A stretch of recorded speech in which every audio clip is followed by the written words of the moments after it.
కలియుగ వైకుంఠం కేవలం ఆధ్యాత్మిక కేంద్రంగానే కాదు, అరుదైన వన్యప్రాణులకు నిలయంగా కూడా విరాజిల్లుతోంది. ఈ పవిత్ర క్షేత్రం ప్రకృతి అందాలకు, జీవ వైవిధ్యానికి నెలవు. ఇక్కడ కనిపించే ప్రత్యేకమైన జీవులు ఇండియన్ జైంట్ స్క్విరెల్స్ లేదా మలబార్ జైంట్ స్క్విరెల్స్.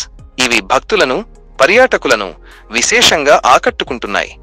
సాధారణ ఉడతల కంటే పెద్దవిగా, ఆకర్షణీయమైన రంగులతో ఉండే ఈ ఉడతలు తిరుమల అటవీ అందాలకు మరింత శోభను చేకూరుస్తున్నాయి. ఈ ఇండియన్ జైంట్ స్క్విరెల్స్ శాస్త్రీయ నామం రటూఫా ఇండికా. ఇవి భారతదేశానికి మాత్రమే పరిమితమైన స్థానిక జాతి ఉడతలు. వీటి శరీర పొడవు 25 నుండి 50 సెంటీమీటర్ల వరకు ఉంటుంది.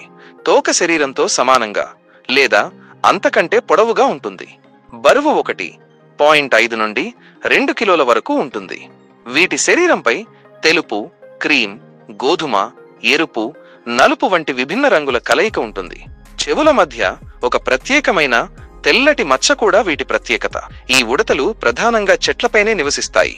దట్టమైన అటవీ ప్రాంతాలు, ఎత్తైన కొమ్మలు, ఎక్కువగా ఉన్న వృక్షాలు వీటికి ఆవాసం. ఇవి ఒక చెట్టు నుండి మరొక చెట్టుకు సుమారు 6 మీటర్ల దూరం వరకు దూకగలవు. ప్రమాదాన్ని పసిగట్టినప్పుడు ఇవి పారిపోకుండా చెట్టు కాండానికి అతుక్కుని కదలకుండా ఉండిపోతాయి. ఉదయం పూట, సాయంత్రం వేళల్లో ఇవి చురుకుగా ఉంటాయి. పగటిపూట విశ్రాంతి తీసుకుంటాయి. ఇవి పండ్లు, పువ్వులు, గింజలు, చెట్ల బెరడును ఆహారంగా తీసుకుంటాయి. అప్పుడప్పుడు కీటకాలు, పక్షుల గుడ్లను కూడా తింటాయి. తిరుమల కొండలలోని శ్రీవారి పాదాలు, జాపాలి తీర్థం వంటి ప్రాంతాలలో ఈ ఉడతలు తరచుగా కనిపిస్తుంటాయి. కాలినడకన వెళ్లే భక్తులు, పర్యాటకులు వీటిని చూసి ఆనందిస్తుంటారు. కొన్నిసార్లు భక్తులు అందించే ఆహారాన్ని కూడా ఇవి స్వీకరించడం గమనించవచ్చు. ఇవి అటవీ పర్యావరణ వ్యవస్థలో విత్తనాలను వ్యాప్తి చేయడంలో ముఖ్యమైన పాత్ర పోషిస్తాయి.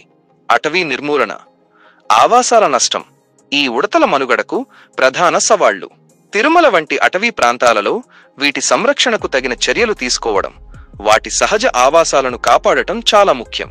ఈ రంగుల ఉడతలు తిరుమల అడవులకు ఒక ప్రత్యేక ఆకర్షణగా నిలుస్తూ భక్తులకు ఆధ్యాత్మిక అనుభవంతో పాటు ప్రకృతి సౌందర్యాన్ని కూడా అందిస్తున్నాయి. తిరుమల సందర్శించినప్పుడు ఈ అద్భుతమైన జీవులను చూసే అవకాశం వస్తే ఆ అనుభూతిని ఆస్వాదించండి.